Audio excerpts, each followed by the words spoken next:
हम अभी डेटा देख रहे थे, इस महीने नई एसआईपी 44 लाख खुली, लेकिन उसके सामने 55 लाख बंद हो गई।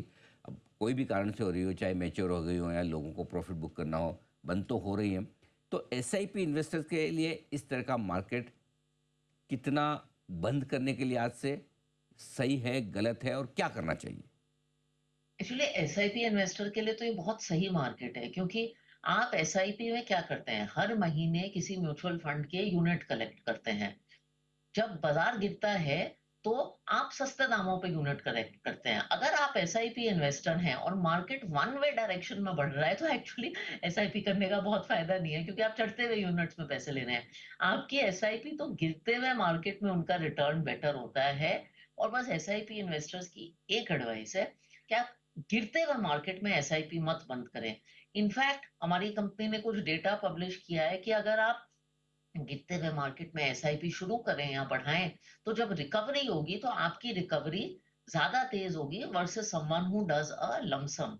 और मैं आपको एक डेटा बताना चाहती हूँ, क्योंकि आजकल small cap SIP, mid cap SIP, इन सब का की बहुत बातें होती हैं।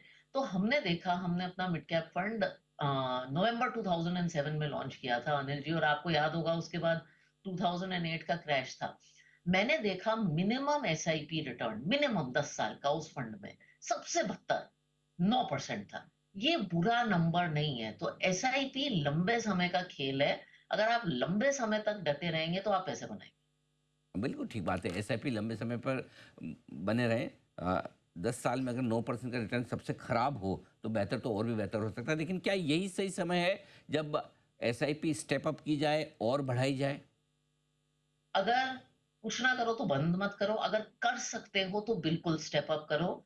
एक सलाह जो मार्केट से करेक्शन से रिलेटेड नहीं है, मुझे लगता है जितनी हमें, क्योंकि आपने जिक्र किया, जितनी हमें अपनी एसआईपी स्टेप अप करनी चाहिए हम करते नहीं है। क्या होता है, और मैंने खुद ये गलती की है, हमारी इनकम सबकी इंक्रीमेंट होते हैं, तो वेल्थ बढ़ती है, सेविंग्स बढ़ती है, मंथली कैश फ्लो बढ़ता है, लेकिन हम अपनी एसआईपी उसी अमाउंट की रखते हैं। तो मैं लोगों को सलाह देती हूँ, मैं करती हूँ खुद, जब आपका अप्रेजल हो जाए, बोनस वोनस जो भी है मिल जाए साल का, उसके बाद वंस ईयर आप अपनी एसआईपी रिव्यू करिए और उसको रीसेट करिए।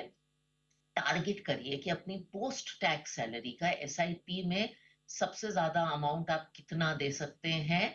और मैं तो हमेशा कहती हूँ, मैं दिल्ली की हूँ, कि जैसे दिल्ली में एक जमाने में लोग कहते थे कि मेरी इतनी प्रॉपर्टियां तो मैं बहुत अमीर हूँ। लोगों को ये सोचना चाहिए कि मैं कितनी बड़ी पर्सनल एसआईपी बुक बना सकता हूँ या बना सकती हूँ।